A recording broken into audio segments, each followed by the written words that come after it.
श्री शिवाय नमस्तुभ्यम। जय श्री कृष्ण। दोस्तों, आप सभी का दिन शुभ और मंगलमय हो।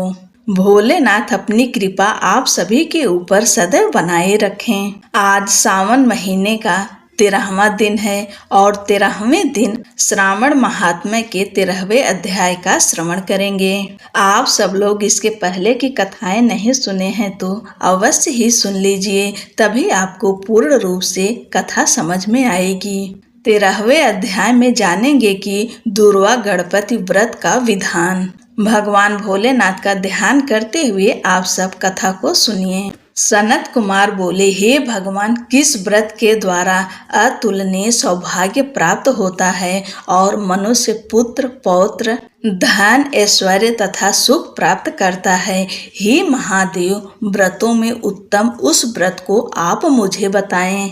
ईश्वर बोले, हे सनत कुमार, तीनों लोकों में विख्यात दुर्वा गणपति व्रत है। सर्वप्रथम भगवती पार्वती ने श्रद्धा के साथ इस व्रत को किया था। इसी प्रकार पूर्व में सरस्वती, महेंद्र, विष्णु, कुबेर, अन्य देवता, मुनिजन, गंधर्व, किन्नर, इन सभी ने भी इस व्रत को किया था। श्रावण मास की शुक्ल पक्ष की शुद्ध व महापुण्यदायिनी चतुर्थी तिथि को इस व्रत को करना चाहिए, क्योंकि उसी दिन सभी पाप समूह का नाश हो जाएगा। चतुर्थी के दिन स्वर्ण पीठासीन स्थित एक दंत गजानन विघ्नेश की स्वर्णमयी प्रतिमा बनाकर उसके आधार पर स्वर्णमय दुर्वा को व्यवस्थित करने के पश्चात विघ्नेश्वर को रक्त वस्त्र से वेष्टित ताम्रमय पात्र के ऊपर रखकर सर्वतोभद्र मंडल में रक्त पुष्पों से अपामार्ग, समी, दुर्वा, तुलसी, बिल्व पत्र,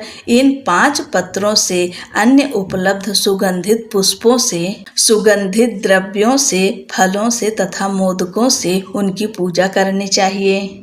इसके बाद उन्हें उपहार अर्पित करना चाहिए। इस प्रकार अनेक उपचारों से भी गिरिजा पुत्र विघ्नेश की पूजा करनी चाहिए। स्वर्ण निर्मित प्रतिमा में मैं विघ्नेश का आवाहन करता हूँ। कृपा निधि पधारें। इस सुवर्णमय सर्वोत्तम रत्न जटित सिंहासन को मैंने आसन के लिए प्रदान किया है, इसलिए विश्व के स्वामी इसे स्वीकार करें। हे उमासुत, आपको नमस्कार है। हे विश्वव्यापिनी, हे सनातन, मेरे समस्त कष्टों को आप नष्ट कर दें। मैं आपको पाद्य समर्पित करता हूँ। गणेश्वर, देव, उमा पुत्र तथा मंगल का विधान करने वाले को यह अर्घ्य प्रदान करता हूँ। हे भगवान, आप मेरे इस अर्घ्य को स्वीकार करें। विनायक, सूर तथा वर प्रदान करने वाले को नमस्कार है, नमस्कार है। मैं आपको यह अर्घ्य समर्पित करता हूँ, इसे ग्रहण करें। मैंने गंगा आदि सभी तीर्थों से प्रार्थना पूर्वक यह जल प्राप्त किया है। हे सूरपुंगव, आपके स्नान के लिए मेरे द्वारा प्रदत्त इस जल को स्वीकार कीजिए। सिंदूर से चित्रित तथा कुमकुम से रंगा हुआ यह वस्त्र युग्म आपको दिया गया है, आप इसे ग्रहण करें। लंबोदर तथा सभी विघ्नों का नाश करने वाले देवता को नमस्कार है। उमा के शरीर के मल से आविर्भूत हे गणेश जी, आप इस चंदन को स्वीकार करें। हे सूर्यश्रेष्ठ, मैंने भक्ति के साथ आपको रक्त चंदन से मिश्रित अक्षत अर्पण किया है।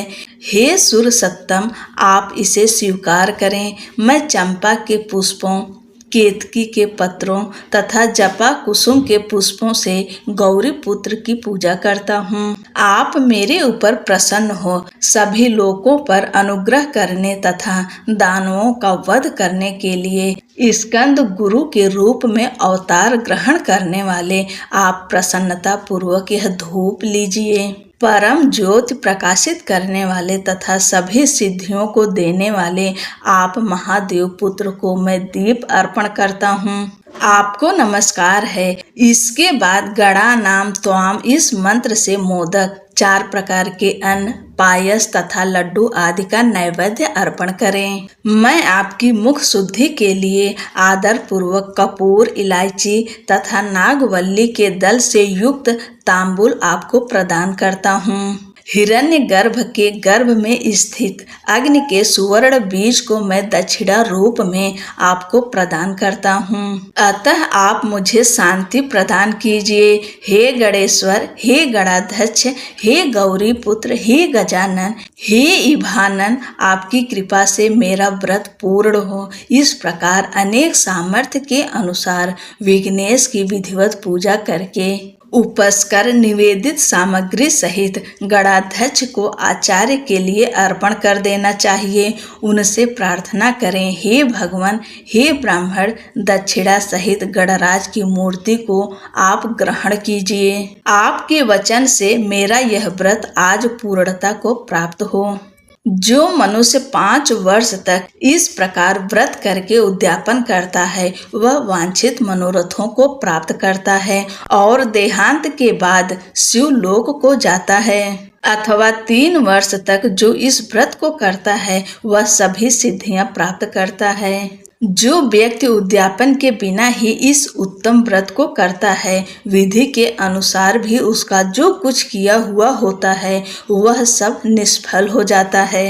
अब उद्यापन की विधि बताई जाती है। उद्यापन के दिन प्रातः काल तिलों से स्नान करें। उसके बाद व्यक्ति 1 पल या आधा पल या उसके भी आधे पल की स्वर्ण की गणपति की प्रतिमा बनाकर पंचगव्य से स्नान कराकर भक्ति तथा श्रद्धा के साथ इन 10 नाम मंत्रों से दुर्वा दलों से सम्यक पूजन करें। हे गणाधीश, हे उमापुत्र, हे अघनाशक, हे विनायक, हे ईश पुत्र, हे सर्व सिद्धि प्रदायक, हे एकदंत, हे इभवक्त्र, हे मूक वासन, हे मूषक वाहन, आपको नमस्कार है। आप कुमार गुरु को नमस्कार है। इन नामों पदों से पृथक पृथक पूजन करें। पहले दिन अधिवासन करके प्रातः काल ग्रह होम करके दुर्वा दलों तथा मोदकों से होम करना चाहिए। उसके बाद पूर्णा आहुति देकर आचार्य आदि का विधिवत पूजन करना चाहिए और घट तुल्य थनों वाली गाय का दान अपने सामर्थ्य के अनुसार करना चाहिए। हे वत्स, इस प्रकार व्रत करने पर मनुष्य सभी मनोरथों को प्राप्त कर लेता है। हे सनत कुमार, अपने प्रिय पुत्र गणेश के व्रत करने से संतुष्ट होकर मैं उस मनुष्य को पृथ्वी पर सभी सुख प्रदान करके अंत में उसे सद्गति देता हूँ।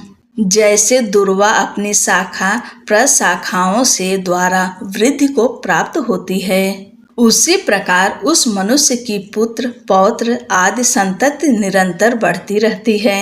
हे सनत कुमार, मैंने दुर्वा गणपति का यह अत्यंत गोपनीय व्रत कहा है। सुख चाहने वालों को इस सर्वोत्कृष्ट व्रत को अवश्य करना चाहिए। इस प्रकार श्री स्कंद पुराण के अंतर्गत ईश्वर सनत कुमार संवाद में श्रावण मास महात्म्य में दुर्वा गणपति व्रत कथन नामक 13वां अध्याय पूर्ण हुआ। बोलो गणपति महाराज की जय। ओम नमः पार्वती पतये हर हर महादेव।